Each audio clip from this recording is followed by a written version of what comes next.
ಅಂದದ ಬೊಂಬೆಗೆ ಗಂಧದ ಶೃಂಗಾರ,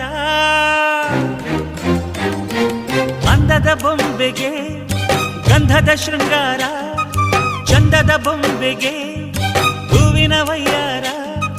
ಬಂಗಾರಕ್ಕೆ ಬಂಗಾರದ ಒಡವೆ ಯಾಕೆ ಹೇಳಿ ತಂದನು, ಹೂವಿಗೆ ಹೂವಿನ ಅಲಂಕಾರ ಯಾಕೆ ತಂದನು.